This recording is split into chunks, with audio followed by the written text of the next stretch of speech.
आम दरियाई घोड़ा हिप्पोपोटामस एम्फीबियस, जिसका नाम ग्रीक शब्द वाटर हॉर्स से आया है, हाथियों और सफ़ेद गेंडों के बाद तीसरा सबसे बड़ा ज़मीनी जानवर है।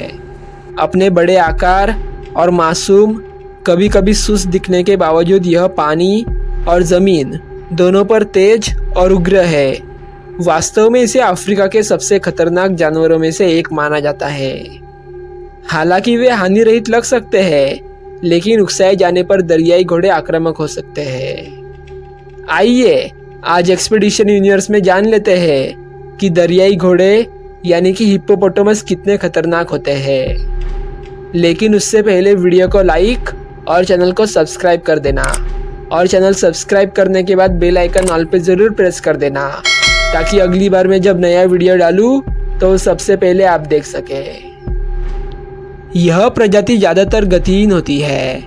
नर दरियाई घोड़े 7 साल की उम्र के बाद अपना प्रभुत्व स्थापित करने का प्रयास करते हैं। वे जो दहाड़ते हैं और बड़ी बड़ी जमाई लेते हैं, वे वास्तव में आक्रमण का प्रदर्शन होते हैं, जो उनके बड़े और तीखे दांतों को दिखाते हैं। वे अपने मुंह को प्रभावशाली 150 डिग्री तक खोलने में सक्षम हैं और अक्सर एक दूसरे को आंकने के लिए ऐसा करते हैं, जिसे गैपिंग के रूप में जाना जाता है।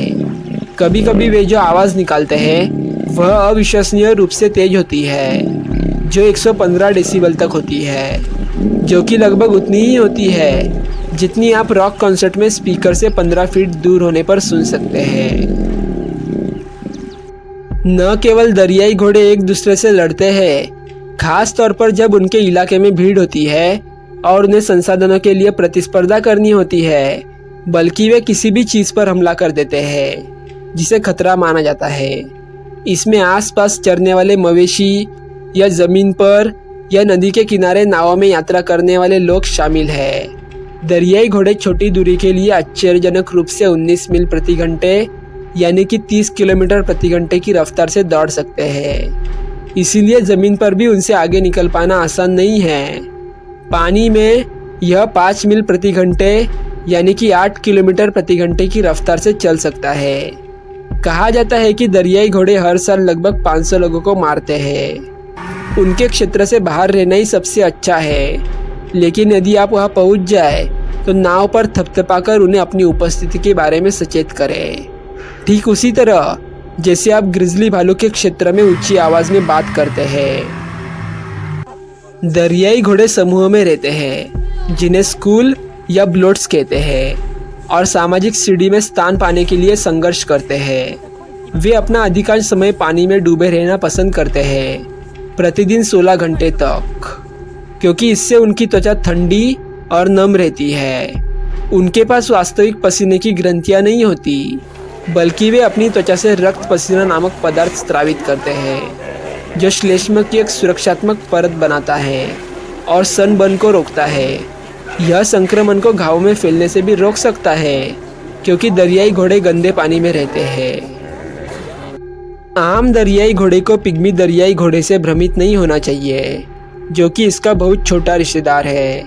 पिग्मी दरियाई घोड़े की लंबाई केवल 5 फीट और ऊंचाई 3 फीट होती है, जबकि आम दरियाई घोड़े की अधिकतम लंबाई 16 फीट और ऊंचाई 5 फीट होती है।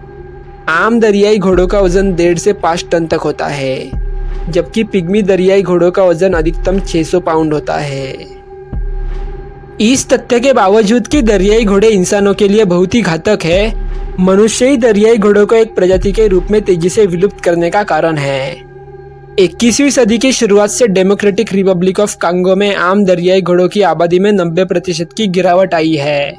दुर्भाग्य से यह प्रजाति अपने मांस, दांत और खाल के लिए शिकारियों के लिए बहुत ही मूल्यवान है। 1990 में हाथी दांत पर प्रतिबंध के बाद दरियाई घोड़े के दांत की मांग बढ़ गई। जाहिर है यह नरम है और इसे तराशना आसान है, जो इसे आकर्षक बनाता है। जबकि दरियाई घोड़ों का शिकार करना अवैध है, फिर भी यह प्रजाति की आबादी में गिरावट का एक मुख्य कारण है। IUCN रेड लिस्ट दरियाई घोड़ों को कमजोर श्रेणी में रखती है, क्योंकि इस प्रजाति ने मानव बस्तियों और वनों की कटाई के कारण अपने आवास के बड़े हिस्से खो दिए हैं। इसलिए कई दरियाई घोड़े अब मुख्य रूप से संरक्षित क्षेत्रों तक ही सीमित रह गए हैं। एक समय में वे 30 अफ्रीकी देशों के मूल निवासी थे और नील डेल्टा से लेकर केप ऑफ गुड तक फैले हुए थे। वे अब मिस्र, इरिट्रिया, मॉरिटानिया, अल्जीरिया और लाइबेरिया में जंगली रूप से विलुप्त हो चुके हैं। दोस्तों, अगर आपको ये वीडियो अच्छा लगा होगा तो वीडियो को लाइक कर देना और इसी तरह के अमेजिंग और इन्फॉर्मेटिव वीडियोस देखने के लिए मेरे चैनल को सब्सक्राइब अवश्य कर देना। साथ ही इस वीडियो को अपने दोस्तों और परिवार वाले के साथ शेयर अवश्य करना। और आपको ये वीडियो कैसा लगा ये हमें कमेंट बॉक्स में कमेंट करके ज़रूर बताना।